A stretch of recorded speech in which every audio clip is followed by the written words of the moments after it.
Hello friends, मैं निर्भय चतुर्वेदी निर्भय सर मैथ यूट्यूब चैनल में आप सभी का स्वागत करता हूं। जैसा कि अलजेब्रा की सीरीज़ चल रही है और आज का ये लेसन 3 है। लेसन 3 में हम बहुत और भी अच्छे इंपॉर्टेंट कंसेप्ट का डिस्कशन करेंगे। लास्ट वीडियोस में हमने पॉलिनोमियल का डिस्कशन किया, उसके डिग्री के बारे में बात किया, अलजेब्रिक एक्सप्रेशन और पॉलिनोमियल में क्या डिफरेंस होता है ये देखा। फिर हमने देखा कि शेषफल प्रमेय यानी रिमाइंडर थ्योरम क्या है, फैक्टर थ्योरम क्या है, और इसी तरह से एलसीएम और एचसीएफ की बात की और उनसे बहुत ही इंपॉर्टेंट क्वेश्चंस का डिस्कशन हमने किया। वो क्वेश्चंस जो आपके एसएससी एग्जाम्स या किसी भी कॉम्पिटिटिव एग्जाम के लिए बहुत ही महत्वपूर्ण हैं। तो आप उन वीडियोस को देखिए और आई होप आपको फ़ायदा हो रहा होगा, आपको समझ में आ रहा होगा। अगर आपको समझने में कहीं कोई परेशानी आ रही है तो आप मुझे कमेंट के माध्यम से बता सकते हैं, आप मुझे पर्सनली मैसेज कर सकते हैं। मैं बस चाहता हूं कि आपके रिव्यूज़ के माध्यम से मैं अपने आप को और इम्प्रूव कर पाऊँ और आप तक बहुत ही अच्छा कंटेंट पहुंचा पाऊँ। तो बस मेरी यही उम्मीद है। आज के लेसन में हम अलजेब्रा की सीरीज को आगे बढ़ाएंगे और भी कुछ नए कंसेप्ट्स के बारे में बात करेंगे। ठीक है, उसके पहले मैं थोड़ा सा अपने बारे में बता दूं कि जैसे देखिए ये इसका हौसलों की उड़ान, इसका मतलब कुछ नहीं है। इसका मतलब सिंपल है कि एक पॉजिटिव एनर्जी है जो आपके अंदर है, उसको आपको जानना है। ठीक है, और उसी के माध्यम से आप चीज़ों को हासिल कर सकते हो, अचीव कर सकते हो। किसी और को नहीं देखना है, आपको खुद को देखना है। पूरी ताकत आपके अंदर अवेलेबल है। ठीक है, चलिए बस यही है। इसमें हम आपको ये निर्भय सर मैथ्स में हम आपको प्रिपेयर क्या क्या करवाएंगे। एसएससी, बैंक, एमपीएसआई, रेलवे और व्यापम, इन सभी एग्जाम से रिलेटेड आपको मैथ्स और आगे चल के बहुत सी और भी सारी फैसिलिटीज़ आपको अवेलेबल हो जाएंगी। आप मुझे ट्विटर में फॉलो कर सकते हैं, फेसबुक में कर सकते हैं और इंस्टाग्राम में भी कर सकते हैं मेरे पेजेस पर। यहाँ से इसमें से आप देख लीजिएगा मैंने लास्ट ईयर्स में क्या क्या किया है और कितने एफर्ट के बाद मैं आज आपसे डायरेक्ट रूबरू हो पाता हूँ, कांटेक्ट कर पाता हूँ। तो आप इस बात को थोड़ा सा समझेंगे कि मेरा एफर्ट आपके लिए नकारात्मक सिद्ध नहीं होगा। बहुत शानदार काम करने वाले हैं, बहुत अच्छा होने वाला है। चलिए अब आज के लेसन को हम स्टार्ट करते हैं और देखते हैं कि आज क्या आपको नया कुछ मिलने वाला है। इक्वेशन, मैंने आपको एक बात बताई थी। अभी तक हमने पॉलिनोमियल का डिस्कशन किया था, फिर जीरोज ऑफ पॉलिनोमियल का डिस्कशन किया था। ठीक है दोस्तों, जब भी किसी पॉलिनोमियल यानी बहुपद को शून्य के बराबर रख दिया जाता है तभी जनरेट होता है कौन? इक्वेशन। इक्वेशन का जन्म होता है। ठीक है, यानी किसी भी समीकरण को जीरो के बराबर रख दे तो वो क्या बन जाता है? इक्वेशन। तो आप बोलेंगे क्या जीरो के बराबर वाला इक्वेशन होता है? हाँ, जीरो के बराबर वाला ही इक्वेशन होता है। कुछ चीज़ें डायरेक्ट दी होती हैं और कुछ चीज़ें हिडन तौर पर दी होती है। जैसे देखो, मैंने लिखा 3x-5 बराबर 8। तो आप बोलेंगे यहाँ तो जीरो के बराबर नहीं है, फिर ये इक्वेशन नहीं है। तो ये जीरो के बराबर ही है। आप देखो इसको ध्यान से, 3x-5, मैं 8 को इधर ले जाऊंगा तो माइनस हो जाएगा। ठीक है, तो कितना आएगा? -3 और बराबर क्या? 0। आप और सिंप्लीफाई करेंगे तो x-1 बराबर क्या? 0। कोई भी स्टेटमेंट, ठीक है, और कोई भी पॉलिनोमियल जब हमेशा जीरो के बराबर होता है तो उसको हम क्या कहते हैं? उसको हम समीकरण कहते हैं। ये बात आपको सिंपल सी समझ में आई होगी। अब हम इसमें क्या क्या डिस्कशन करेंगे तो देखिए, हम इसमें बात करेंगे लीनियर इक्वेशन की, है ना। रेखीय समीकरण क्या होते हैं, उनसे रिलेटेड किस तरह के क्वेश्चन आ सकते हैं और उनको हम ट्रिकी अप्रोच के माध्यम से कैसे सॉल्व कर सकते हैं। Quadratic equation is the very most important topics. ठीक है, बहुत ही इंपॉर्टेंट टॉपिक है और इससे रिलेटेड कई प्रकार के टफ और बेसिक क्वेश्चंस आए हुए हैं। हर क्वेश्चन की मैं एक आपको मैजिकल ट्रिक बताऊंगा। ठीक है, मैजिकल अप्रोच बताऊंगा जिससे आप बहुत शानदार तरीके से कर पाएँ। ठीक है, फिर हम करेंगे क्यूबिक इक्वेशन। त्रिघाती होता है, ठीक है, त्रिघाती समीकरण। त्रिघात समीकरण में भी हम देखेंगे कि इसमें भी क्या हम मूलों का योगफल निकाल सकते हैं, इसमें भी क्या मूलों का गुणनफल निकाल सकते हैं। तो बिल्कुल हम निकाल सकते हैं। क्यूबिक इक्वेशन मैं उस तरह से आपको बताऊंगा कि आज तक आपने कभी नहीं देखा होगा। तो इस सेशन में हम डिस्कशन करेंगे क्या? सिर्फ और सिर्फ लीनियर इक्वेशन। क्योंकि अगर हम देखिए बेसिक और डीप में जाकर के पढ़ाई करेंगे और बहुत अच्छे तरीके से समझना चाहेंगे तो हम सारी चीज़ों को एक साथ कवर नहीं कर सकते। एक साथ अगर मैं सब कवर कर दूं तो वो खिचड़ी हो जाएगी, है ना, और आपको भी समझने में दिक्कत होगी और आप उतना प्रॉपर तरीके से अपने नोट्स में भी मेंटेन नहीं कर पाएंगे। तो मैं एक एक चीज़ों को बहुत बारीकी से आप तक पहुंचाने के प्रयास में लगा हुआ हूं। चलिए हम आज का लीनियर इक्वेशन का सेशन स्टार्ट करते हैं। तो लीनियर इक्वेशन में क्या क्या होता है, ठीक है। रेखीय समीकरण क्या क्या है, देखिए रैखिक समीकरण या रेखीय समीकरण इसको कहते हैं, ठीक है। तो ये कितने प्रकार का होता है सबसे पहले तो हम ये जानते हैं, ठीक है। और लीनियर इक्वेशन क्या होता है अभी हम देखेंगे। लीनियर इक्वेशन कैसे कैसे, linear equation in one variable. One variable मतलब जिसमें सिर्फ एक चर हो। जैसे मैंने लिखा कि x धन 1 बराबर 0। देखो आप यहाँ एक चर दिख रहा है, y प्लस 5 बराबर 0, एक ही चर दिख रहा है, ठीक है। दूसरी बात बोल रहा है linear equation in two variable, दो चरीय रैखिक समीकरण। यहां से बहुत ज्यादा क्वेश्चन बनते हैं और बहुत सारे क्वेश्चन एग्जाम में आते हैं। यहां के लिए सबसे ज्यादा इंपॉर्टेंट ये दोनों ही है, ठीक है।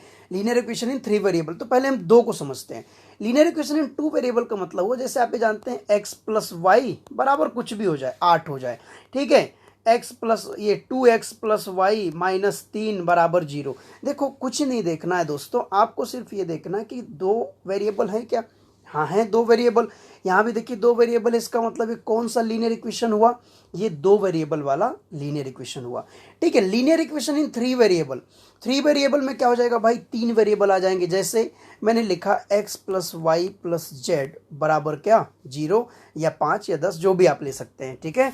तो आपने देखा कि यहाँ पर तीन वेरिएबल हैं। जब ये तीन वेरिएबल हैं तो ये तीन चरीय रैखिक समीकरण कहलाएगा। इतनी बात आपको सिंपल समझ में आई होगी। आगे हम जब इनका वन बाय वन करके डिस्कशन करेंगे तो आपको और अच्छे से बात समझ में आएगी। तो चलिए हम आगे देखते हैं, ठीक है। आगे linear equation in one variable, ठीक है। Linear equation in one variable, ठीक है। लीनियर इक्वेशन क्या होता है, सबसे पहली बात आप ये जानो कि लीनियर इक्वेशन वो है जिसकी डिग्री क्या होती है, वन होती है। डिग्री आपको हमेशा वन मिलेगी। अब डिग्री आप समझ गए होंगे। डिग्री अगर आपको नहीं पता है तो आप लेसन वन, अलजेब्रा का लेसन वन देखिए, तो आपको डिग्री बहुत अच्छे से समझ में आ जाएगी, क्लियर हो जाएगी। देखिए इसलिए मैं आपको बार बार बोलता हूं कि आप जब तक स्टार्टिंग वाले लेक्चर्स ना देखें तो आप इधर ना पहुंचे, आपको प्रॉब्लम होगी, उतना अच्छे तरीके समझ में नहीं आएगी। आप जैसे देखते हैं, आप ऑफलाइन क्लास पढ़ते हैं तो आपको देखो, अगर एक दिन आपने क्लास का गैप कर दिया तो दूसरे दिन ऐसा लगता है कि क्या चल रहा है, ठीक है। ऐसा लगता है कि सब कुछ नया स्टार्ट हो गया है।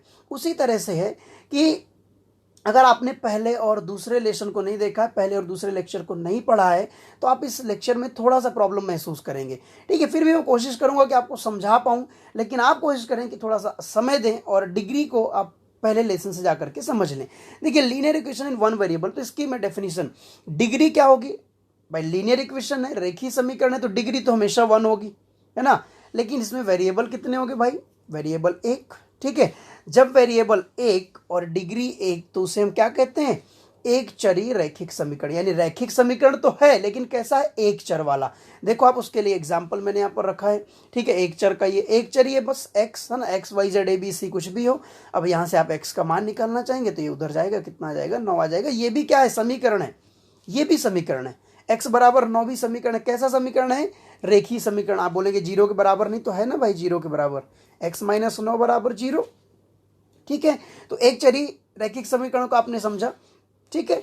अब देखिए आगे हम देखेंगे कि इससे कौन से इंपॉर्टेंट क्वेश्चन है जो आपके एग्जाम में पूछे जा सकते हैं, तो हम इसकी बात करेंगे। तो चलिए हम आगे देखते हैं इसका। जैसे पहला क्वेश्चन आया, अब देखो आप क्या करोगे, ऐसा क्वेश्चन अगर आपके पास में आ गया, ये सेकंड्स का क्वेश्चन है लेकिन हम टाइम कैसे लगाते हैं, हम क्या करेंगे, हम यहाँ से देखिए एलसीएम लेंगे, x प्लस 5 और x प्लस 4 आएगा, ठीक है। ये बराबर में 0 चल रहा है। अब क्या करोगे, आप देखो x प्लस 5 से x प्लस 5 कट जाएगा, x प्लस 4 का गुणा आप 3 में करोगे तो क्या आएगा, 3x धन 3 चौक 12 धन x प्लस 4 कैंसिल हो जाएगा तो 2x और धन 2 पंच 10। अब देखिए ये पूरा उधर जाएगा तो 0 हो जाएगा, तो 3 2 5x धन कितना भाई 22, 10 और 12 कितना होगा 22, बराबर कितना हुआ 0। आप बताओ यहाँ से अगर मैं सीधे x निकाल दूं तो -22/5 आएगा, ठीक है। तो आप लोग इसमें आपने नया क्या बता दिया, ठीक है। तो इसमें कुछ भी नया नहीं है, क्यों, क्योंकि ये तो वही है जो हम बचपन से और ये हम शुरू से सीखते हुए चले आ रहे हैं और अप्लाई करते चले आ रहे हैं। तो इसमें स्मार्ट वर्क तो कुछ हुआ नहीं। तो चलिए मैं इसका कुछ आपको एक मैजिकल चीज़ बताता हूँ। आपको करना क्या है, बहुत ध्यान से समझिएगा, ठीक है। आगे 5-6 क्वेश्चन है, आपको और अच्छे समझ में आएगा। 4 का गुणा 3 में करिए। देखो दोनों धनात्मक है, धन 4 है धन 3 है, तो 4 का गुणा 3 में कितना आएगा भाई, 12 आएगा। ठीक है, 12 12 कैसा 12 है, प्लस का है। ठीक है, 5 का गुणा 2 में करिए, 5 का गुणा 2 में करेंगे तो कितना आएगा भाई, प्लस 5 दूनी 10, यही आएगा कि नहीं आएगा। ठीक है, फिर इन दोनों के बीच में कौन सा चिन्ह है, प्लस का चिन्ह है, तो 3 में 2 जोड़ेंगे कितना आएगा, 5, इसको बटे में रख दीजिए। अब आप ध्यान से देखो ऊपर का मान कैसा आ रहा है, 22 आ रहा है, कैसा आ रहा है, धनात्मक आ रहा है। अगर यहाँ आपको प्लस मिले तो उधर जाके क्या हो जाएगा, माइनस हो जाएगा, इस बात को आप ध्यान रखना। यानी अगर इधर प्लस है तो रिजल्ट माइनस में होगा, अगर इधर माइनस है तो रिजल्ट प्लस में होगा। ठीक है, इसी बात को मैं एक बार फिर से आपको समझा रहा हूं। देखिए क्या करना है, 4 का गुणा 3 में करना है। ठीक है, सबसे पहला काम क्या करोगे आप, 4 का गुणा 3 में करोगे। ठीक है, देखिए 4 का गुणा 3 में करेंगे कितना आया, प्लस 12, 5 दूनी 10 प्लस 10 बटे में क्या भाई, 3 में 2 जोड़ दो। ठीक है, ये दोनों को बीच में कौन सा चिन्ह है, प्लस का चिन्ह, इसलिए जोड़ेंगे, माइनस होता तो घटा देते, कितना आएगा ये 5। ठीक है, ये ऊपर का मान भाई कैसा आया, ऊपर के मान पर फोकस करना, ध्यान रखिएगा। ऊपर का मान धनात्मक 22 आया तो कैसा हो जाएगा, ये ऋणात्मक 22 हो जाएगा, और बटे में जो है वही रहेगा। क्लियर है कहानी, इतनी बात आपको समझ आई होगी। आगे और इसी तरह क्वेश्चन देखते हैं और अच्छे से आपको समझ में आ जाएगा। देखिए अब देखो, और ये 2 का गुणा 5 में करना है, कैसा आएगा भाई, -10 आएगा कि नहीं आएगा, -10 आएगा। 9 8 72 कितना होगा ये, प्लस 72 होगा कि नहीं होगा, बटे। अब बताओ इन दोनों को जोड़ेंगे, बीच में कौन सा चिन्ह है, प्लस है, इसलिए जोड़ देंगे, 8 5 13। अब मैंने क्या बोला, अब देखो 72 में 10 घटाओगे तो कितना आएगा, 62 आएगा, बटे में क्या 13। ऊपर का चिन्ह कैसा मिला आपको, धनात्मक मिला, तो आंसर कैसा होगा आपका, ऋणात्मक होगा। ठीक है, बटे क्या हो गया ये 13। आई होप आपको बहुत अच्छे समझ में आ रहा होगा। आगे और क्वेश्चन देखेंगे तो और अच्छे समझ में आएगा। चलिए इसी प्रकार का क्वेश्चन उठाते हैं। देखिए हर तरह के क्वेश्चन आपके कंप्लीट हो जाएंगे इस प्रकार में। ये देखिए मैंने 7 का गुणा 4 में किया तो क्या आएगा, 7 चौक 28, प्लस 28 आएगा कि नहीं आएगा। 8 का गुणा 4 में, लेकिन 4 कैसा देखो माइनस है, ये माइनस चिन्ह है ना, तो 8 चौक 32 कैसा आएगा, प्लस 32 बटे 7 में से 4 क्या होगा, घटेगा, क्यों, क्योंकि यहाँ पर चिन्ह कौन सा है, माइनस का है, कितना आ जाएगा 3। ठीक है, अब देखो आप 28 और 32 जोड़ेंगे तो कितना आ जाएगा भाई, 60 आ जाएगा। ठीक है, 60 यहाँ पर कैसा आएगा, धनात्मक, तो आंसर में कैसा आएगा, ऋणात्मक आएगा कि नहीं आएगा। बटे में क्या है 3, 3 से इसको काट देंगे तो 20 3 60, आंसर कितना हो जाएगा, 20 हो जाएगा। ठीक है, समझ में आ रहा है प्रॉपर कि नहीं आ रहा है, अगर नहीं आए तो आप मुझे कमेंट करके बताइए। चलिए और आगे देखते हैं। ये देखिए 4 चौक 16 कितना हुआ भाई, प्लस 16। 8 7 56, देखो 7 भी ऋणात्मक है, ये माइनस है, और ये 8 भी ऋणात्मक है, तो 8 7 56 कितना हो जाएगा, माइनस माइनस प्लस 56 बटे 4 में 7 घटाओ। यहाँ थोड़ा ध्यान से समझिएगा, 4 में 7 घटाइए, 4 में 7 घटाना है ना, 7 में 4 नहीं बोल रहा मैं, 4 में 7 घटाएंगे तो कितना आएगा, -3 आएगा कि नहीं आएगा। ऊपर का मान देखो कितना आ रहा है आपके पास, ऊपर का मान आपके पास में आ रहा है 72। ठीक है, लेकिन कैसा 72 है, ऊपर मैंने क्या बोला था कि नीचे कुछ आपको देखना नहीं, सिर्फ ऊपर की वैल्यू पर फोकस करना है। प्लस 72 तो रिजल्ट में कैसा होगा, -72 होगा कि नहीं होगा।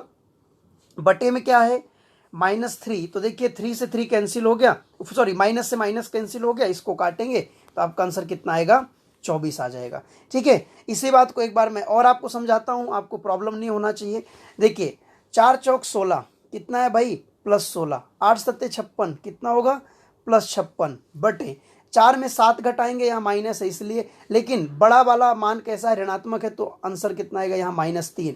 अब देखो ऊपर का मान धनात्मक है तो रिजल्ट में माइनस हो जाएगा, 56 और 16 कितना हुआ 72, तो ये 72 कैसा हो जाएगा, ऋणात्मक, और बटे में जो है एज इट इज लेके चलना है, माइनस से माइनस कैंसिल, तो आपका आंसर कितना आ गया, 24 थी 72।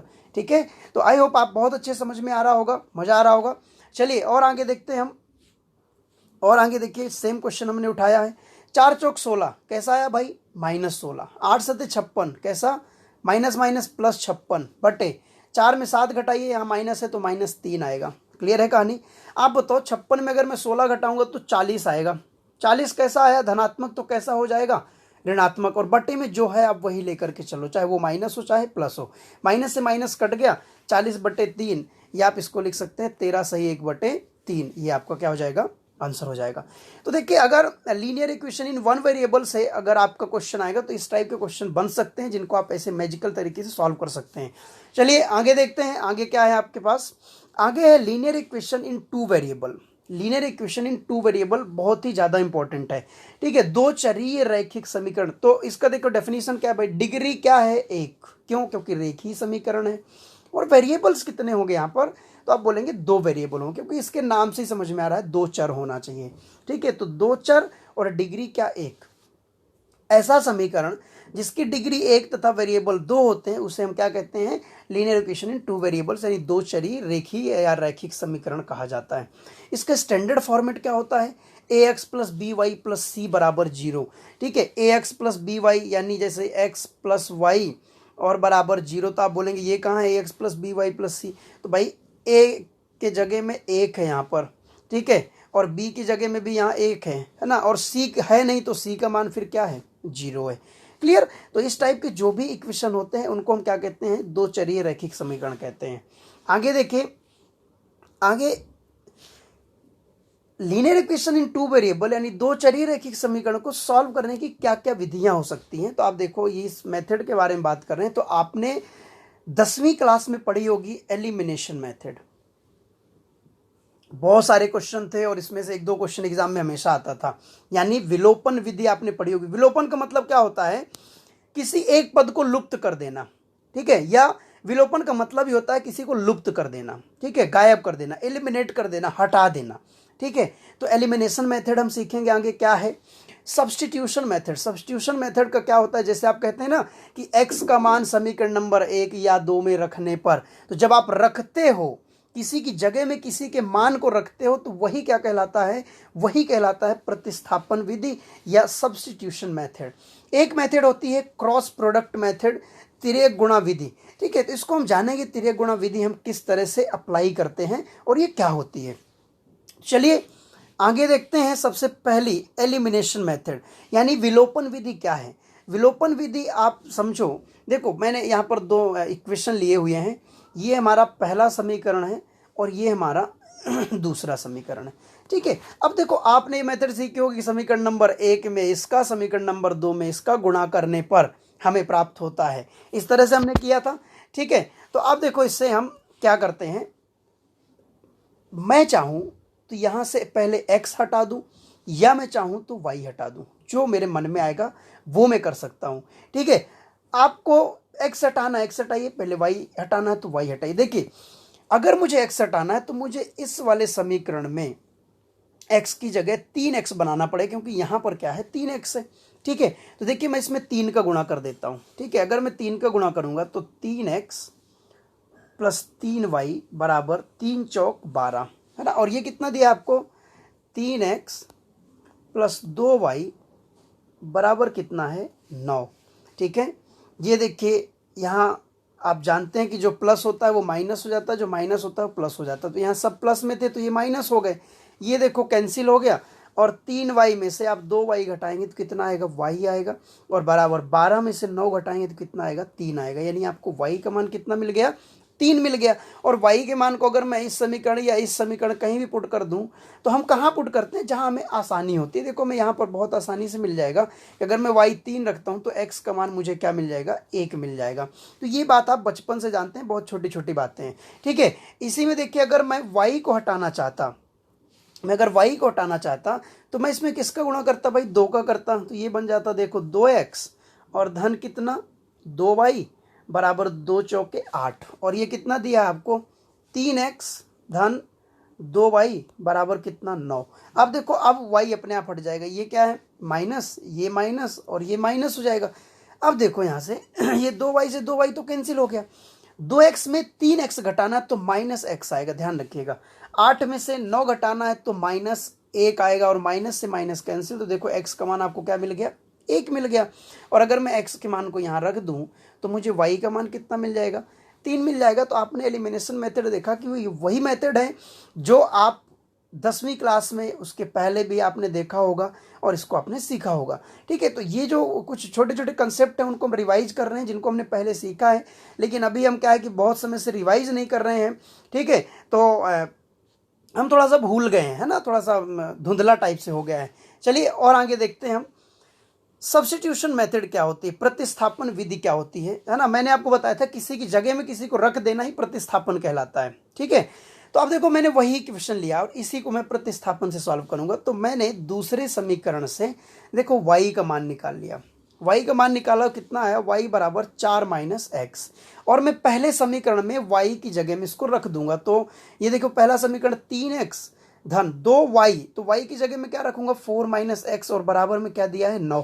ठीक है, इसको देखो सॉल्व करेंगे। 3x ये है और ये 2 का गुणा 4 में करिए, 2 चौके 8, और ये कितना, 2x माइनस 2x हो जाएगा। देखो 3x में से 2x घटेगा तो x आ जाएगा।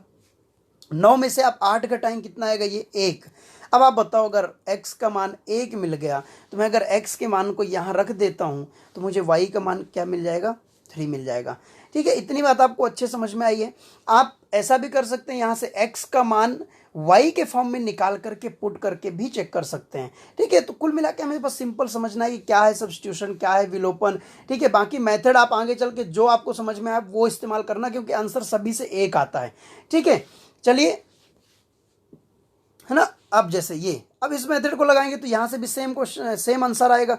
जैसे क्रॉस प्रोडक्ट मेथड, थोड़ा सा ये मतलब अगर मैं देखूं तो विलोपन और एलिमिनेशन से इसको हम थोड़ा सा टफ कह सकते हैं। इसमें आपको प्रॉब्लम जाएगी, कुछ चीज़ याद रखना पड़ेगा। देखिए ये कैसे मेथड है, ये अगर दो समीकरण a1x plus b1y plus c1 बराबर 0 और a2x plus b2y plus c2 बराबर 0, ठीक, अगर ऐसा दिया है तो आप देखो यहाँ से x और y का मान निकाल सकते हो, है ना। कैसे, x बटे b1c2 माइनस b2c1 बराबर y बटे c1a2 माइनस c2a1 बराबर 1 बटे a1b2 माइनस a2b1। तो आप बोलेंगे सर इसको याद करना तो बहुत कठिन है। तो आप देखो, याद करना कठिन कुछ नहीं है, आप इसको देखो कैसे बना सकते हैं, खुद से बना सकते हैं।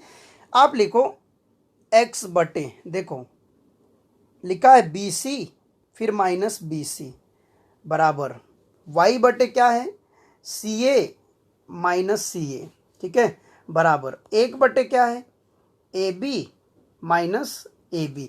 अब आप देखो ध्यान से, 1 2 2 1 1 2 2 1 1 2 2 1 आपको लगा देना है बस। देखो 1 2 2 1 1 2 2 1 1 2 2 1। तो देखो आपको ये फॉर्मूला आप खुद बना करके और ऐसे रख सकते हैं। ठीक है, तो इसको बनाना बहुत आसान है, लेकिन कोई मतलब नहीं, क्योंकि इसमें A1 B1 C1 A2 B2 C2 आप निकाल लेंगे, फिर आप मान रखेंगे, तब तक तो आप एलिमिनेशन या विलोपन लगा करके सॉल्व भी कर लेंगे। ठीक है, तो आई होप आपको ये फॉर्मूला बनाना समझ में आया होगा, आप सीख गए होंगे। अब आगे देखते हैं। आगे देखिए क्या है, इस मेथड से हमने एक क्वेश्चन को सॉल्व किया है आपको बताने के लिए। और ये क्वेश्चन कौन सा है, क्वेश्चन वही है जिसमें हमने विलोपन लगाया, जिसमें हमने प्रतिस्थापन लगाया। तो देखिए सबसे पहले हमें क्या करना पड़ेगा, हमें a1x plus b1y plus c1 के फॉर्म में बनाना पड़ेगा। क्यों, क्योंकि आप जानते हैं कि स्टैंडर्ड फॉर्मेट क्या होता है, ax plus by plus c बराबर 0, यही होता है दो वेरिएबल वाला स्टैंडर्ड फॉर्मेट। तो देखिए मैंने क्या किया, इस समीकरण में से 9 में इधर ले गया, तो ये 3x धन 2y माइनस 9 बराबर 0 हो गया।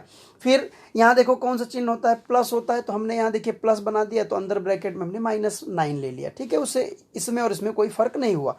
ठीक है, अब देखिए इसमें से मैंने 4 को इधर लिया, तो x प्लस वाई माइनस 4 बराबर 0।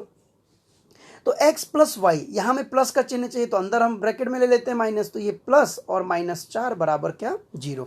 अब आप बताओ मुझे यहाँ से मुझे कौन सा ये वाला फॉर्मूला लगाना है। ठीक है, मुझे यहाँ से देखो a1 b1 c1 a2 b2 c2 सब यहाँ से मिल गया है, और सारी वैल्यूज़ को मैं यहाँ पर पुट करूँगा। तो चलिए हम आगे इसको पुट करके और सॉल्व करके निकालते हैं। ये देखिए आपको यहाँ से a1 मिला 3, b1 मिला 2, c1 मिला 9, a2 मिला 1, b2 मिला 1 और c2 क्या मिला, -4। देखिए इसके पहले कुछ नहीं तो 1 है, इसके पहले कुछ नहीं तो 1 है, इसलिए a2 और b2 क्या मिल गए, 1 1। अब आप देखो जब इन वैल्यूज़ को आप यहाँ पर पुट करोगे तो एक बार आप इन दोनों को बराबर करना, तो यहाँ से आपको किसका मान मिल जाएगा, x का मान मिल जाएगा, और एक बार आप इन दोनों को बराबर करना तो किसका मान मिल जाएगा, y का मान मिल जाएगा, और आपके आंसर्स क्या हो जाएंगे, x बराबर 1 और y बराबर 3। तो ये इतना टफ भी नहीं है, लेकिन हमने ये जाना कि लीनियर इक्वेशंस इन टू वेरिएबल्स यानी दो चरी रेखीय समीकरण को सॉल्व करने की 3 विधियां आपके पास में उपलब्ध हैं। और वो विधियां क्या क्या हैं, एक है एलिमिनेशन यानी विलोपन, एक है क्या सब्स्टिट्यूशन यानी प्रतिस्थापन, और एक क्या है आपके पास में क्रॉस प्रोडक्ट मेथड यानी तिर्यक गुणा विधि। तो ये तीनों मेथड्स के बारे में हमने जाना। अगर कोई भी क्वेश्चन आपको दिया हुआ है और आप तीनों में से किसी भी मेथड को लगाते हैं तो आपका आंसर हमेशा सेम आएगा। तो आप इस बात से बिल्कुल भी टेंशन ना लें, आपको जो मेथड परफेक्ट समझ में आ रही है, जिसमें आपका पहले से ही कमांड है, उसको आप अप्लाई करें और बहुत अच्छे तरीके से आप सॉल्व करें। चलिए आगे आगे ये बहुत ही इम्पॉर्टेंट है और इसी से क्वेश्चन आते हैं। अगर आपके लीनियर इक्वेशन से क्वेश्चन आएगा तो यहीं से क्वेश्चन आएगा, अदरवाइज नहीं आएगा। देखिए, कंसिस्टेंसी एंड इनकंसिस्टेंसी का मतलब क्या होता है। कंसिस्टेंसी का मतलब होता है संगति, और इनकंसिस्टेंसी उसका उल्टा होता है असंगति, है ना। इसको हम सिंपल लैंग्वेज में कह सकते हैं समानता, और इसको कह सकते हैं असमानता। ठीक है, तो इसका मतलब क्या होता है ना, आपको दो समीकरण दिए हैं, आपको बताना है कि दोनों समीकरण क्या हैं, उनमें समानता है कि नहीं है, ठीक है, वो कुछ कंसिस्टेंसी है कि नहीं है, उनका हल हो सकता है कि नहीं हो सकता है, या नहीं हल हो सकता है। तो आप एक बात ध्यान रखिएगा कि अगर समीकरण हल हो सकता है तो वो कंसिस्टेंट कहलाता है। अगर समीकरण हल हो सकता है तो वो कंसिस्टेंट कहलाता है, और अगर हल हो सकता है इसका मतलब क्या होता है कि उसके पास में सलूशन है, रिजल्ट है।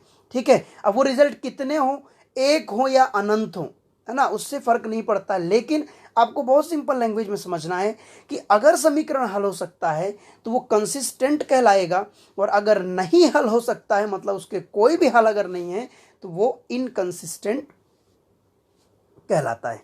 इतनी बात आपको समझ में आई। अगर हल हो सकता है तो कंसिस्टेंट, अगर हल नहीं हो सकता है तो इनकंसिस्टेंट यानी असंगति। आगे देखिएगा तब आपको समझ में आएगा, यहां पर इतना ज्यादा समझ नहीं आएगा। आगे देखिए, अब देखो ये जो लिखा है ना, ये आपने बहुत पढ़ा है, आपको आता है। हमने देखिए दो लीनियर इक्वेशन लिए हैं टू वेरिएबल वाले, a1x plus b1y plus c1 बराबर 0, a2x plus b2y plus c2 बराबर 0। ठीक है, अब आप देखो, अगर ये a1 बटे a2 बराबर नहीं है b1 बटे b2 के, तो इन दोनों समीकरणों को हल करने पर एक ही हल मिलेगा, यूनिक सॉल्यूशन, एक अद्वितीय हल का मतलब होता है सिंगल हल, एक हल। क्लियर है, लेकिन ये कंडीशन आपको याद रखना पड़ेगा कि एक अद्वितीय हल की कंडीशन क्या होती है, a1 बटे a2 बराबर नहीं है, ठीक है, बराबर नहीं है b1 बटे b2 के। क्लियर है कहानी। और आप a1 b1 c1 a2 b2 c2 जानते हैं, यहां देखिए दिया हुआ है कि ये क्या होते हैं। क्लियर है बात। दूसरी बात पर आते हैं कि अगर a1 बटे a2 बराबर b1 बटे b2 बराबर c1 बटे c2, यानी अगर तीनों ऐसे बराबर हो जाएं, ठीक है, तीनों का अनुपात बराबर हो जाए, तो बहुत सारे सलूशन आते हैं, इनफाइनाइट सलूशन आते हैं। ठीक है, तो अब मैं अगर बोलूं कि यूनिक सलूशन मतलब कंसिस्टेंट, संगति है यहाँ पर। इनफाइनाइट सलूशन का मतलब भी क्या, संगति है यहाँ पर। मतलब जब तक अगर हल आ रहा है, चाहे वो एक आए चाहे हजार आए, तो वो क्या कहलाता है, कंसिस्टेंट कहलाता है। और यहाँ देखिए इस कंडीशन में, कौन सी कंडीशन है भाई, a1 बटे a2 बराबर b1 बटे b2 और बराबर नहीं है c1 बटे c2 के। ठीक है, ये देखो ये दोनों आपस में बराबर हैं, लेकिन इसके बराबर कोई भी नहीं है। इसका मतलब क्या हुआ कि ऐसे समीकरण का कोई भी हल नहीं निकलेगा, तो ऐसे समीकरण को इनकंसिस्टेंट कहा जाता है। इतनी बात क्लियर है। आप इसको 2 बार 3 बार समझिएगा, और इन कंडीशंस को आपको याद रखना है, क्योंकि इनसे बहुत सारे क्वेश्चंस आते हैं। अभी आप क्वेश्चन देखें किस तरह के क्वेश्चन पूछे गए हैं। चलिए आगे बढ़ते हैं, इससे रिलेटेड हम बहुत महत्वपूर्ण क्वेश्चन देखेंगे। ठीक है, तो देखिए पहला क्वेश्चन ये आपको दिया है, if x by 2 plus y by 3 बराबर 4 and 2 by X plus 3 by Y बराबर 1, तो आपको निकालना है x प्लस वाई का मान।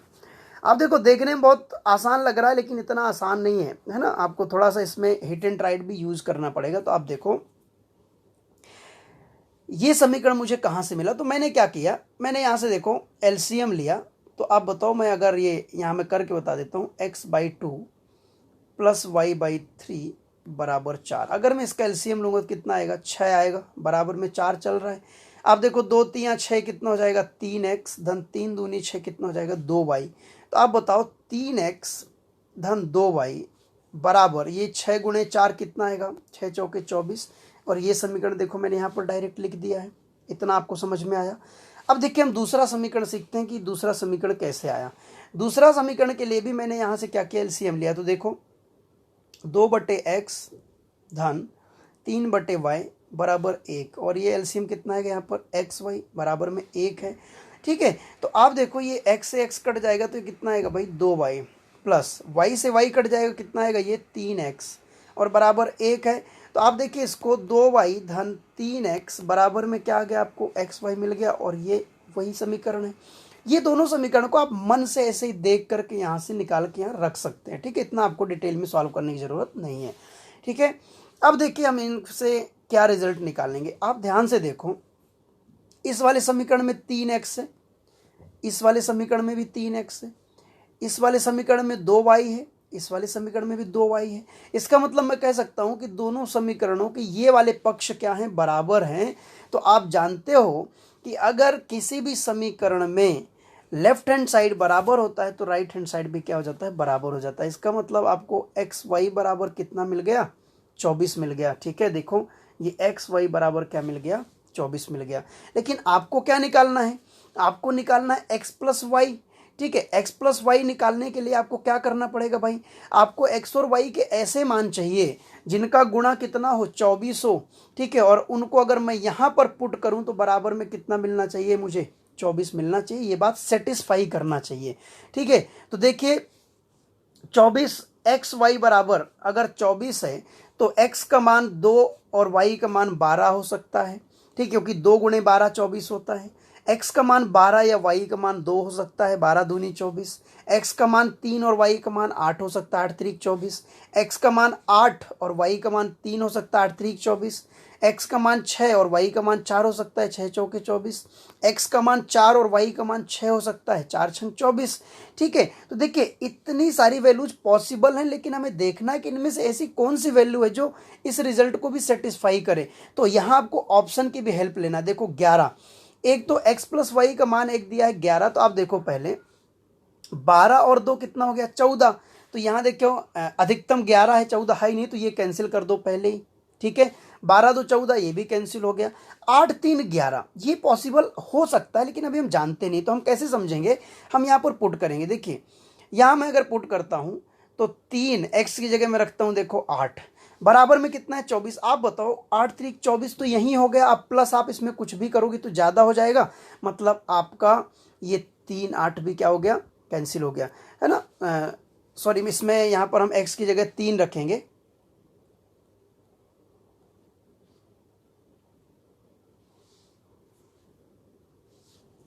ठीक है, देखिए x की जगह हम 3 रखेंगे इसमें। तो x की जगह जब मैं 3 रखूंगा तो 3 त्रिकाई 9 और प्लस 2 गुणे कितना भाई, 8। आप बताइए ये 9 हुआ और 8 दूनी 16, 16 9 कितना होता है, 25, लेकिन बराबर में क्या है यहाँ पर, 24 है। ठीक है, और आप देखो फिर अब मैं क्या रखूँ यहाँ से, 8 और 3, तो 8 त्रिक 24, 8 त्रिक 24, तो जब यही 24 हो जाएगा तो जोड़ेंगे कुछ भी तो ज़्यादा ही आएगा, मतलब ये भी कैंसिल, ये भी कैंसिल, ये दोनों पहले ही कैंसिल हो गए थे। अब हमारे पास आया देखो 6 और 4। अब मैं देखो x की जगह 6 रखता हूँ, तो 3 गुणे 6 धन 2 गुणे कितना, 4। तो ये देखो 6 त्रिक 18 और 4 दूनी 8। ठीक है, 18 8 26 होता है, तो आपका ऑप्शन ये भी कैंसिल हो गया। ठीक है, जब ये भी कैंसिल हो गया तो आपके पास सिर्फ यही बचता है और यही आपका आंसर होगा। आप चेक कर लीजिए, 3 गुणे x की जगह क्या रखना है, 4, और 2 गुणे y की जगह क्या रखना है, 6। आप देखो 4 3 12 और 6 दूनी 12 और 12 12 कितना होता है, 24 होता है। तो यही आपका आंसर होगा, 4 और 6। 4 और 6 का मतलब x प्लस वाई कितना आ जाएगा, 10 आ जाएगा, और ये आपका रिजल्ट होगा। देखिए ऐसे क्वेश्चन को आपको इस तरह से ही करना पड़ेगा। ठीक है, देखने में क्वेश्चन बहुत आसान दिख रहा था, लेकिन इतना आसान भी नहीं था, क्योंकि हमारे लिए आसान वो होता है जो कम समय पर हो जाए। ठीक है, अगर कम समय में नहीं हो रहा है तो आपके लिए वो क्वेश्चन थोड़ा सा मॉडरेट लेवल का हो सकता है, तो हमें बहुत ज़्यादा यहाँ कुछ करना नहीं था। आप देखो ये आपको समीकरण तो मिल ही गए थे, यहाँ से एक्स वाई का मान आपको 24 मिल गया था। 12 2 14, 12 2 14 पहले ही कैंसिल हो गया था, है ना। आप देखो ऐसे मन में कर सकते हो, 3 त्रिकाई 9, मैं एक्स की जगह 3 रख रहा हूँ ना, 3 त्रिकाई 9 और 8 दूनी 16 और 16 9 25, तो ये भी कैंसिल हो गया, है ना। 8 त्रिक 24 और 3 दूनी 6, तो 24 और सॉरी 8 त्रिक 24 और 3 दूनी 6, तो 24 और 6 30, ये भी कैंसिल हो गया, ठीक है। फिर हम देखो 6 4 रखते हैं, तो 6 त्रिक 18 और 4 दूनी 8, 18 8 26, ये भी कैंसिल हो गया। तो बचा कौन सा, ये और एक्स और वाई 4 और 6, तो 6 4 10 आपका आंसर हो जाएगा, ठीक है। आपको चेक करना है तो कर लीजिए, करने की जरूरत नहीं क्योंकि आपके पास इनसे ज्यादा फैक्टर्स ही नहीं है। देखिए आप सेकंड्स में भी कर सकते हैं। चलिए और आगे देखते हैं। आपको बहुत सिंपल सा देखो, x प्लस वाई माइनस 7 बराबर 0, 3x प्लस वाई माइनस 13 बराबर 0 दिया है। आपसे पूछ रहा है कि 4x square plus Y square plus 4x Y का मान निकालो। तो आप ये बताओ, यहाँ पर लोग सोचने लगते हैं कोई फार्मूला होगा, अरे कोई फार्मूला नहीं है। आपको सिंपल देखना है कि भाई ये क्या है, 4xy, ठीक है, और प्लस कितना 4xy। आप देखो फॉर्मूला भी अगर बनाना चाहें तो इसको मैं लिख सकता हूँ क्या भाई, 2x का whole square plus 2 into 2x into y, और प्लस में क्या दिया आपको, वाई स्क्वायर। तो आप देखिए a square plus 2ab plus b square, तो मैं अगर यहाँ से देखूँ, ए की जगह क्या है 2x प्लस बी की जगह क्या है y, तो a प्लस बी का होल स्क्वायर।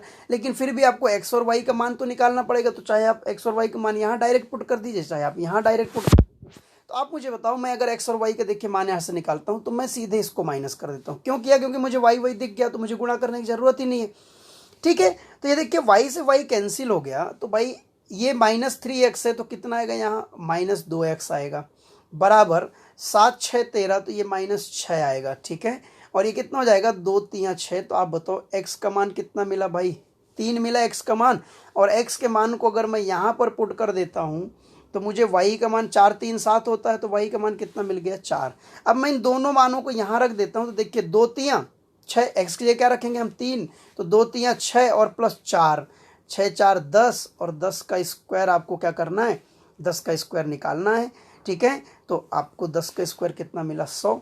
तो आपने देखा बहुत आसान है, लेकिन आपको, आप चाहे इसको फॉर्मूले में कन्वर्ट करिए या फिर आप डायरेक्ट एक्स और वाई का मान यहाँ पर पुट कर दीजिए, तो भी आपको आंसर सेम मिलेगा। चलिए ये बहुत सिंपल क्वेश्चन था, आगे और क्वेश्चन देखते हैं। ये देखिए एक क्वेश्चन, एक्स वाई बराबर 4 1 का मतलब ये है कि x बराबर 4 है और y बराबर 1 है, इस बात को ध्यान रखिएगा। The solutions of the pair of linear equations mx plus Y बराबर 2x प्लस एन वाई, है ना, ये यहाँ पर लिखा हुआ 2x प्लस एन वाई बराबर कितना दिया है 5, और एक्स वाई का मान आपको 4 1 दिया है, तो आपको m प्लस एन का मान, तो भाई m प्लस एन तो आप तब निकाल पाएंगे जब आपको m और n का मान मिले, ठीक है। तो आप देखो इसमें से क्या करें हम, आप बताओ। x और y की जगह मैं ये 4 और 1 रख देता हूँ, तो देखिए मैंने यहाँ x की जगह रखा 4, तो मुझे मिला 4m, y की जगह रखा मैंने 1, तो मुझे मिला 1, और दोनों के बराबर 5 है, मतलब मैं अलग अलग बराबर भी 5 रख सकता हूँ। मतलब ये हो कि अगर a बराबर b बराबर 10, मतलब ये हुआ कि a को भी 10 मिला और b को भी 10 मिला, ठीक है। अब देखो इसको हम उधर ले जाएंगे, तो कितना हो जाएगा 4, और 4 से ये 4m बराबर 4 हो जाएगा। इसको अगर हम सॉल्व करते हैं तो 4m बराबर 4, और 4 से 4 कैंसिल, तो m का मान कितना मिल जाता है आपको 1। इसी तरह से यहाँ भी हम रखेंगे, देखिए x की जगह 4 दूनी 8 हो जाएगा, और y की जगह 1 रखेंगे तो ये n बचेगा, ठीक है। तो 8 धन n, और बराबर में क्या है 5, इस 8 को उधर ले जाएंगे तो n कैसा आ जाएगा -3, है ना। आपको m कितना मिला, 1 मिला, ठीक है। और तो ये 1 और ये प्लस -3, है ना, n का मान -3 मिला। इसको हम सॉल्व करेंगे तो आपको रिजल्ट कितना मिलेगा, -2। तो a आपका क्या हो जाएगा, आंसर। चलिए आगे देखते हैं और इस क्वेश्चन को।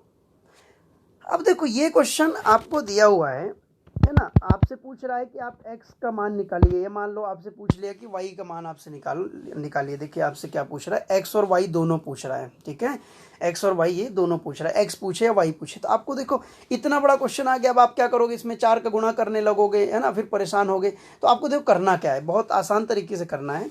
आप इसको देखो, 8/32 कितना हुआ भाई, 1/4। इधर ये क्या है, ये भी 24/96 अगर हम करेंगे तो ये भी कितना आएगा, 1/4, 4 बार में कट जाएगा, है ना। आप ध्यान से देखो ये क्या है, ये है A1 A2, तो A1 बटे A2 बराबर आपको ये क्या है C1 C2 बराबर दिया है C1 बटे C2। लेकिन आप इसको सॉल्व करो तो ये 1/4 नहीं आ रहा है, मतलब ये बना बराबर नहीं है B1 बटे B2 के। जब कभी ऐसी कंडीशन बनती है, ठीक है, ये देखिए कंसिस्टेंसी वाला कुछ नहीं है ना, यहाँ आपको ये देखना है कि अगर ये बराबर नहीं है मतलब हम इसको इसके इक्वल या इसके इक्वल नहीं रख सकते हैं, ठीक है। तो ऐसी कंडीशन में आपको ये ध्यान रखना है कि जो बराबर नहीं है वहाँ पर जो, जैसे ये वाला पोर्शन बराबर नहीं है, इसका मतलब हुआ कि y बराबर कितना है, 0 है। और अगर y बराबर 0 है तो आप x का मान आसानी से निकाल सकते हैं। देखिए एक बार मैं फिर आपको बताता हूँ, कैसे चेक करना है। आपने इसको डिवाइड किया, कितना आया 1/4। आपने इसको डिवाइड किया, कितना आया 1/4। तो आप तुरंत समझ जाओ कि ये बराबर नहीं हो रहा है, मतलब y का मान कितना है 0। y का मान हमेशा 0, आप सॉल्व करके देख लेना y का मान 0 ही आएगा, ठीक है। y का मान हमेशा क्या 0। अब आप बताओ किसी भी समीकरण में अगर मैं y की जगह यहाँ 0 रख दूँ तो पूरा 0 हो जाएगा, मतलब 8x बराबर कितना बचा 24। तो 8 त्रिक 24 यानी x का मान आपको कितना मिल गया 3। तो आपको x का मान 3 मिल गया, y का मान 0 मिल गया, ठीक है। आगे हम और देखेंगे तो और अच्छे समझ में आएगा, ठीक है। इसी प्रकार का और क्वेश्चन है, ये देखिए आप इसको डिवाइड करो, है ना। तो ये 14 सत्ते 98 तो हो रहा है, लेकिन ये देखो 1/14 है इधर, है ना। ये 8/32 से कितना 1/4, इधर हम इसको करेंगे कितना आएगा ये 1/4। देखो ये बराबर नहीं है ना, ये बराबर नहीं है। तो आप ये समझ लो इसके साथ कौन है x है, तो x का मान क्या हो जाएगा भाई 0। x का मान 0, तो आप यहाँ पर 0 रखें तो ये पूरा 0, यानी 8y का मान कितना हुआ 24। तो ये 8 त्रिक 24 यानी y का मान कितना हो जाएगा 3 हो जाएगा, ठीक है। दोनों क्वेश्चंस को ध्यान से समझिएगा तो आपको बात समझ आ जाएगी, ठीक है। जो बराबर नहीं होगा उसका मान हमेशा 0 हो जाएगा, ठीक है। तो ये आपको इस तरह के क्वेश्चन कई बार देता है कि आप फंस जाएं, ठीक है, कि आप कितनी देर तक करते हैं, है ना। लेकिन क्वेश्चन सॉल्व करना बहुत आसान है, बिल्कुल भी टफ नहीं है। चलिए आगे देखते हैं और क्वेश्चन ये क्या कह रहा है। इस क्वेश्चन में देखो आप, है ना, मैंने फिर वही सेम क्वेश्चन है ना, इनका हमने इसको बटे इसको किया तो कितना है 1/2, है ना। ये तो कटेंगे ही नहीं, इसको देखो ये भी कितना आया 1/2। अब आप समझ गए होंगे कि भाई यहाँ ये बराबर नहीं है, तो y का मान कितना हुआ 0। हमेशा y का मान कितना हो गया 0, जो बराबर नहीं होगा उसका कोफिशिएंट का मान क्या हो जाएगा 0। अब देखिए ये पूरा 0 हो जाएगा, तो ये बनेगा 99x बराबर कितना 198। तो ये देखिए 2 बार में कट जाएगा, तो x बराबर कितना आ गया 2। x का मान आपको 2 मिल गया, y का मान आपको क्या मिल गया 0 मिल गया, ठीक है। आई होप आपको समझ में आ गया होगा। अभी तक आप तीनों क्वेश्चन को ध्यान से पढ़िएगा, अच्छे समझ में आएगा। आगे देखिए, देखिए इस तरह क्वेश्चन दे देता, बड़े बड़े वेरिएबल देख करके हम डर जाते हैं, लेकिन कोई मतलब ही नहीं उसका ना। आपसे x + y पूछ रहा है, x y निकालना थोड़ा सा कॉम्प्लिकेटेड हो सकता है, लेकिन x + y पूछ रहा है। तो देखिए हम क्या करेंगे, मैंने पहले समीकरण को ये वाले को कॉपी कर लिया, दूसरे को मैंने ये एज इट इज कॉपी कर लिया। अब मैंने क्या किया कि 6 4 10 इधर 1000 हो रहा था, इनको मैं जोड़ रहा हूँ तो 1000 हो रहा है, इनको जोड़ रहा हूँ तो 1000 हो रहा है। तो मैंने इनको जोड़ दिया तो 1000x और ये 1000y। तो देखिए मैं दोनों से 1000 कॉमन ले लिया, तो 1000 ब्रैकेट के अंदर क्या x + y और ये क्या है 1000। 1000 से 1000 कट गया तो x + y का मान आपको सीधे 1 मिल गया, ठीक है। बहुत ही आसान सा क्वेश्चन था, है ना। अब आप इसको चाहें तो सॉल्व भी कर सकते हैं x और y के लिए, लेकिन जरूरत ही नहीं, जो हमसे पूछ रहा है वो हमने निकाल दिया। चलिए आगे और देखते हैं क्वेश्चन। अब आपसे पूछ रहा है कि इसमें क्या रिजल्ट मिलेगा, कंसिस्टेंट विद यूनिक सोल्यूशन, मतलब संगति है, एक अद्वितीय हल के साथ में संगति है, या बहुत से हल के साथ में संगति है, या असंगति है, या इनमें से कुछ भी नहीं है, ठीक है। आपको ये बात बताना है ना। तो बताओ कंसिस्टेंट विद यूनिक सोल्यूशन। तो सबसे पहले हमें A1/A2, तो देखो A1/A2 मैंने निकाला, कितना मिला मुझे 2 ये यहाँ से क्या मिलेगा 2/6, तो मैं सीधे लिख दूँ 1/3, है ना। फिर मैंने निकाला देखिए B1/B2, और B1/B2 देखिए मुझे डायरेक्ट मिल गया क्या 1/3, क्योंकि इसका कोफिशिएंट क्या है 1 और इसका कोफिशिएंट क्या है 3, तो ये भी मिल गया मुझे 1/3। और अगर मैं C1/C2 निकालता हूँ तो मुझे क्या मिल रहा है, ये मिल रहा है 5/13। आप देखो आपको क्या मिला, A1/A2 बराबर B1/B2 और बराबर नहीं है C1/C2 के। और ऐसी कंडीशन आप जानते हैं कब होती है? ऐसी कंडीशन तब होती है जब कोई भी हल नहीं होता है, या मैं कहूँ कि जब कभी भी ऐसी कंडीशन होती है तो समीकरणों का कोई भी हल नहीं होता है। मतलब रिजल्ट क्या हो जाएगा? इनकंसिस्टेंट, है ना, यानी कोई भी सलूशन नहीं है, नो सलूशन मतलब असंगति। ठीक है, तो इसको देख के अगर आप याद रखते तो आप तुरंत समझ जाते कि क्या है। चलिए आगे देखते हैं next question. For what value of k the system of equations kx minus y बराबर 2, 6x माइनस 2y बराबर 3 हैज अ यूनिक सोल्यूशन। अब देखो यूनिक सोल्यूशन की कंडीशन आपको नहीं पता होगी तो आप नहीं कर पाएंगे। यूनिक सोल्यूशन कंडीशन क्या थी? आप पीछे जाकर के देखिएगा, a1/a2 बराबर नहीं है b1/b2 के। यही होती है यूनिक सोल्यूशन की कंडीशन। तो आप बताओ a1 की जगह मैं क्या रखूंगा? यहाँ से k रखूंगा बटे a2 की जगह क्या रखूंगा? 6 रखूंगा। ठीक है, और बराबर नहीं है। ये b1 की जगह क्या रखेंगे? -1 रखेंगे, है ना, y के कोफिशिएंट देखो माइनस है, -1 रखेंगे बटे यहाँ पर b2 की जगह क्या रखेंगे? -2 रखेंगे। ये क्या हो गया? कैंसिल हो गया। ठीक है, ये 2 एकम 2, 2 3 6, तो ये हो जाएगा 3 उधर जाएगा, तो k बराबर नहीं है 3 के। ये आपका क्या हो जाएगा? आंसर हो जाएगा। यानी जब k 3 ना हो तब इसका यूनिक सोल्यूशन निकाला जा सकता है। ठीक है, 3 के अलावा कुछ भी हो, है ना, 3 नहीं होना चाहिए। क्लियर? चलिए आगे देखते हैं। और for what value of k the system of equations kx minus 5y बराबर 2, 6x धन 2y बराबर 7 हैज नो सोल्यूशन। अब बताइए नो सोल्यूशन की कंडीशन क्या होती है? a1/a2 बराबर b1/b2 बराबर नहीं है c1/c2 के। तो आप देखो a1 लिखिए यहाँ से k बटे a2 कितना है भाई? 6 बराबर b1 कितना है? b1 है -5 बटे देखो यहाँ से b2 कितना है? 2। ठीक है, ये हो गया, है ना। अब देखो यहाँ से मैं बराबर नहीं है अगर लिखता हूँ 2/7 तो इसकी तो कोई हमें जरूरत ही नहीं, क्योंकि इन दोनों को बराबर करके हम k का मान निकाल सकते हैं। देखो 2 3 6 और 3 उधर जाएगा, 3 5 15, तो k का मान कितना? -15। k के मान, है ना, k बराबर -15 के लिए इन दोनों समीकरणों का कोई भी हल नहीं होगा। ठीक है, चलिए आगे देखते हैं इसी प्रकार के और क्वेश्चन। यहाँ बोल रहा है, ये आपको देखिए समीकरण दे दिया इस तरह से, है ना, और आपसे बोल रहा है कि infinite solutions, infinite number of solutions. तो आप देखो यहाँ पर a1 कितना है? क्योंकि इनफाइनाइट सॉल्यूशन की कंडीशन क्या होती है?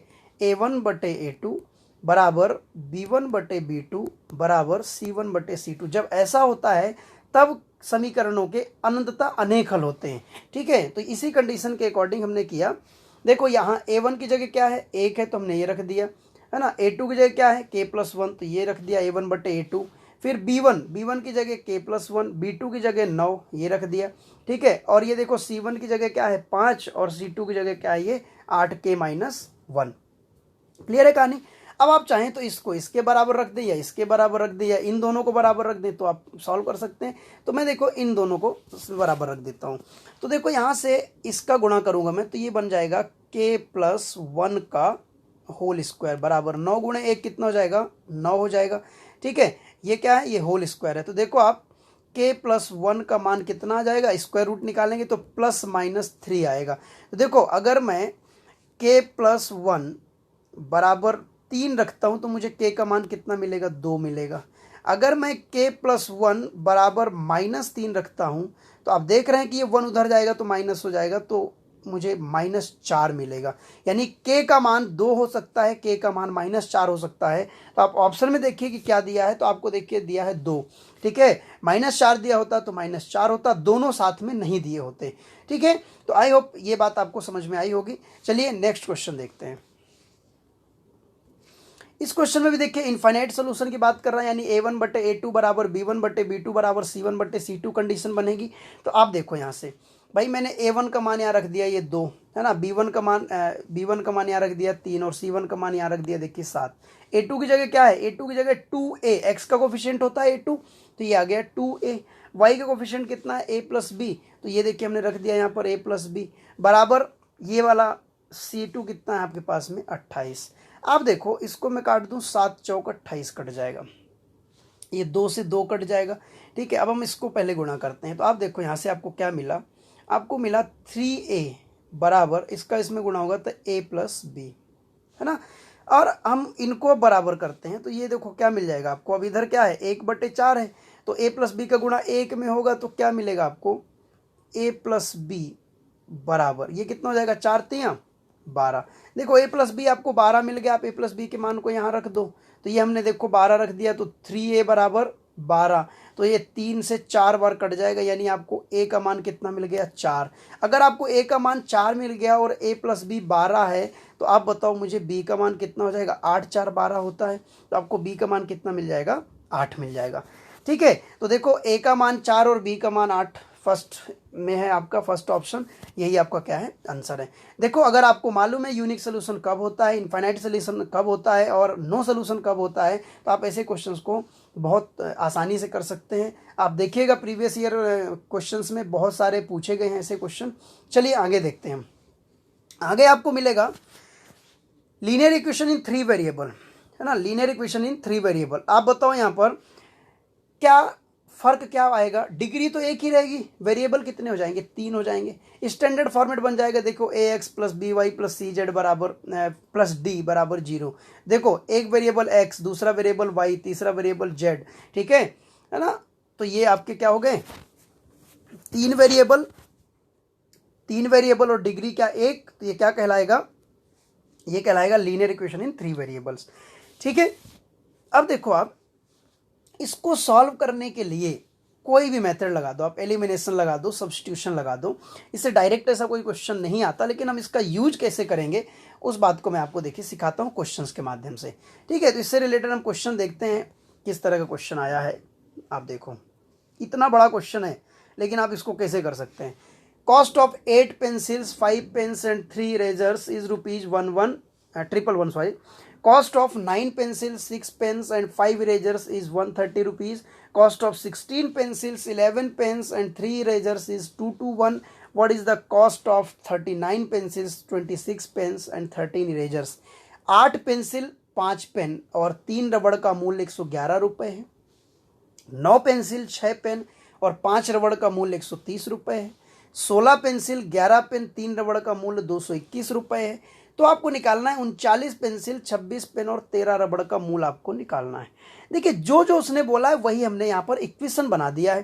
3 वेरिएबल हमने क्या किया है, पेंसिल को मैंने कैपिटल P मान लिया है ना, पेन को मैंने स्मॉल p मान लिया है, ठीक है, और इरेजर को मैंने E मान लिया है। आप देखो पहले क्या दिया है, 8 पेंसिल, तो ये मैंने लिख दिया देखो 8p, ये क्या लिख दिया 8p। फिर 5 पेन तो ये 5 स्मॉल p, 3 रबड़ तो 3 इरेजर और टोटल कीमत कितनी है 111। फिर क्या दिया है 9 पेंसिल तो 9p कैपिटल P, है ना। 6 पेंसिल पेन तो 6p स्मॉल p, आप ये कुछ भी मान सकते हो, XYZ भी मान सकते थे, है ना। 5 इरेजर तो 5e की कीमत कितनी 130 रुपये। फिर दिया है देखो 16 पेन तो 16p, 11 पेन तो 11p, 3 इरेजर तो 3e की कीमत कितनी है 221 रुपये। इतना मैंने एज इट इज क्वेश्चन से कॉपी कर दिया है, ठीक है। अब देखो हम इसको, अब देखो इसको हम और समझते हैं।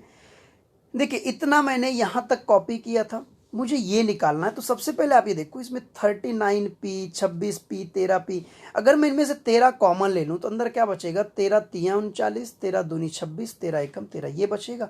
यानी अगर मुझे इसका मान डायरेक्ट मिल जाए, है ना, आपको यहाँ अगर ई का मान निकालेंगे तो बहुत कठिन हो जाएगा, ठीक है। अगर मुझे इसका मान डायरेक्ट मिल जाए तभी मैं इस क्वेश्चन को एग्जाम में करने के लायक रहूंगा, अदरवाइज मुझे छोड़ना पड़ेगा, क्योंकि पी और ई XYZ तीनों के मान निकालना टफ होता है ना। अब देखो तो मैं क्या करूंगा, मैंने देखा कि अगर मैं इसको जोड़ देता हूं तो देखो आप 16 9 25 और 8 5 13 33p, इसको मैंने जोड़ दिया तो देखो 11p और 6 1 7 5 12 22p, ठीक है। इसको मैंने जोड़ दिया तो 5 3 8 3 11e, और इन सभी को मैंने जोड़ा तो मुझे 462 मिल गया। आप बताओ देखो यहाँ से अगर मैं इस वाले से मैं अगर 11 बाहर ले लेता हूं तो मुझे अंदर क्या मिलता है, 3p धन 2p धन 1e का मान 462 मिलता है। देखो अगर मैं इसको 11 से डिवाइड कर दूं तो 11 चौक 44 और 11 दूनी 22, तो मुझे 3p plus 2p plus 1e का मान 42 मिल गया, और इस मान को मैं यहाँ रख दूंगा। तो 13 गुणे मुझे कितना रखना है 42, तो 13 दूनी 26, ठीक है, और 13 चौक 52, 52 और 2 54, ये क्या हो जाएगा आपका आंसर हो जाएगा। ठीक है, तो आपने देखा कि इस तरह के बड़े बड़े क्वेश्चंस आते हैं, लेकिन आपको थोड़ा सा वहाँ पर दिमाग लगाना है ना, और आप सॉल्व कर सकते हैं बहुत आसान तरीके से। चलिए एक और नेक्स्ट क्वेश्चन देखते हैं इसी प्रकार का, और कैसे पूछा जा सकता है। Cost of 4 pen 6 notebooks and 9 files is ₹305। Cost of 3 pens 4 notebooks 2 files is ₹145। Then find cost of 5 pens 8 notebooks and 16 files. 4 pen 6 किताब 9 फाइल की कीमत कितनी है? ₹305। 3 पेन 4 किताब और 2 फाइल की कीमत कितनी है? ₹145। तो आपसे पूछ रहा है कि भाई 5 पेन 8 किताब और 16 फाइलों की कीमत बताइए। कोई ज़रूरी नहीं कि आप हर बार जोड़ दो तभी आ जाएगा। देखिए, पेन को मैंने P माना है, नोटबुक को B माना है और फाइल को F माना है। पहले क्या दिया है? 4 पेन, तो इधर लिख दिया 4 पेन 4P, है ना। 6 किताब तो 6B, 9 फाइल तो 9F, बराबर कितना हो जाएगा? 305। अब देखिए, इसमें हमने लिखा 3P और धन कितना? 4 किताबें तो 4B और 2 फाइल तो 2F, और कीमत कितनी है? ₹145। क्या पूछ रहा है आपसे? आपसे पूछ रहा है 5 पेन 8 किताब और 16 फाइलों की कीमत बताइए। तो आपको देखना पड़ेगा आपकी, क्या मैं इसको जोड़ूं? तो देखो 4 3 7 6 4 10, ऐसा तो कुछ बन ही नहीं रहा है। ठीक है, जब ऐसा नहीं बन रहा है तो फिर मैं ऐसा क्या करूं कि मुझे इसका आंसर मिल जाए? तो आपको थोड़ा समझना पड़ेगा कि आप देखो, अगर इसमें आप 2 का गुणा कर देते हो, इसमें अगर आप 2 का, तो 2 चौके 8, और फिर इसको घटा दो। तो देखो, मैं पहले इसमें पूरे में 2 का गुणा करता हूँ, है ना। 2 का गुणा किया तो 2 चौके 8P धन 2 छक्का 12B धन 2 नहीं 18F, बराबर हो जाएगा 2। 305 का 2 में गुणा करें कितना हो जाएगा? 610। और इधर कितना दिया? ये 3P धन 4B और धन 2F, बराबर कितना हुआ? 145। ठीक है, तो अब देखो, अब अगर मैं इसमें से इसको घटा देता हूँ, माइनस माइनस माइनस, तो 8P में से 3P घटेगा, कितना आएगा भाई? 5P आएगा। 12B में से 4B घटेगा तो कितना आएगा? 8B आएगा। प्लस 18 फाइल में से 2 फाइल घट जाएंगी तो कितने आएंगी? 16 फाइल आएंगी, और बराबर 610 में से 145 घटाइए, 10 में 5 कितना आ गया? 5, और ये 6, ठीक है, और ये 465। आप देखो 5P, यहाँ भी देखो 5P पूछा था, 8B पूछा था, 16F पूछा था, आपको तीनों मिल गए। तो आपने देखा कि इसका आंसर आपको कितना मिल गया? ₹465, यही आपको निकालना था। तो आप देखो, कुछ जगह आपको दिमाग लगाना पड़ेगा कि भाई हम ऐसा क्या कर दें जिससे हमको ये रिजल्ट मिल जाए। क्योंकि आप पहली बात तो आप ये समझो कि 3 वेरिएबल और 3 समीकरण है, तभी आप तीनों वेरिएबल का मान निकाल सकते हैं। ठीक है, और अगर देखो दो समीकरण है और 3 वेरिएबल हैं तो आप किसी का मान नहीं निकाल सकते हो। आप सॉल्व करके देख लेना। ठीक है, आप अलग अलग यहाँ P, B और F का मान नहीं निकाल पाओगे, इसलिए आपको ऐसा कुछ करना पड़ेगा कि डायरेक्ट आपको ये मिल जाए। ठीक है, तो आई होप आपको ये क्वेश्चन समझ में आया होगा। तो दोस्तों, ये थी आपकी क्लास आज की, और हमने बहुत अच्छे अच्छे क्वेश्चंस पढ़े, बहुत अच्छे कंसेप्ट हमने सीखे। ठीक है, अगली क्लास में हम देखेंगे क्वाड्रेटिक इक्वेशन क्या होता है। देखिए, मैं एक एक चीज़ों को बहुत डीप में ला रहा हूँ। आप नोट्स बढ़िया बनाते रहिए और अच्छे तरीके से आप नोट करते जाइए। ठीक है, तो हम अगली क्लास में पढ़ेंगे क्वाड्रेटिक इक्वेशन, और क्वाड्रेटिक इक्वेशन से बहुत सारे क्वेश्चंस एग्जाम में पूछे गए हैं। ठीक है, आप देखिएगा, तो क्वाड्रेटिक इक्वेशन का डिस्कशन करेंगे, और क्यूबिक इक्वेशन जो आज तक आपने अच्छे तरीके से नहीं पढ़ा होगा वो हम पढ़ेंगे। ठीक है, तो क्वाड्रेटिक का डिस्कशन करेंगे, हम क्यूबिक का डिस्कशन करेंगे। आई होप आज की क्लास आपको बहुत अच्छे समझ में आई होगी, कहीं आपको कहीं कोई दिक्कत नहीं होगी। आप बहुत अच्छे तरीके से पढ़िए, नोट्स बनाइए, आपके डाउट्स मुझे भेजिए। मेरे टेलीग्राम चैनल में निर्भय सर मैथ्स टेलीग्राम चैनल को आप ज्वाइन कर लीजिए, वहाँ आज का ये PDF भी आपको अवेलेबल हो जाएगा। ठीक है, आपके डाउट्स भी वहाँ आप डाल सकते हैं। तो बस मैंने अपनी कोशिश की, आप तक ये सारी चीज़ें पहुँचाई, बहुत अच्छे तरीके से पहुँचाया। ठीक है, बस अब आपसे एक उम्मीद है छोटी सी, कि आप भी चैनल को मेरे मैक्सिमम लोगों को शेयर कर दीजिए। ठीक है, सब्सक्राइब कर ही दिया होगा, लाइक करिए, कमेंट जरूर कर दिया करिए। कमेंट के माध्यम से मुझे थोड़ा सा एनर्जी मिलेगी। बहुत से लोग हैं देख लेते हैं लेकिन कमेंट नहीं करते हैं, तो बस आपसे एक रिक्वेस्ट है छोटी सी कि आप कमेंट जरूर कर दिया करिए। कमेंट करने में कितना टाइम आपका जाता है? ठीक है, आप बहुत से लोगों को हज़ार हज़ार मैसेज कर देते हो भाई, तो एक कमेंट के माध्यम से बता तो दो कि आपको समझ में आ रहा है कि नहीं आ रहा है, अच्छा मैटर है कि नहीं है। उससे मुझे थोड़ा सा समझ में आएगा कि मुझे और कितने सुधार करने की ज़रूरत है। तो थोड़ा सा आप करिए और अच्छे तरीके से पढ़ते रहिए। आप हर जगह से पढ़ रहे हैं तो यहाँ से आप पढ़िए, आप देखिए, आपको शायद कुछ डिफरेंट लगे, कुछ नया लगे आपकी तैयारी में। अगर मेरा छोटा सा भी योगदान हो पाया तो मैं अपने आप को बहुत मुझे गर्व फील होगा, ठीक है। मैं बहुत लकी समझूंगा, बहुत भाग्यशाली समझूंगा कि मैं आपके लिए कुछ कर पाया।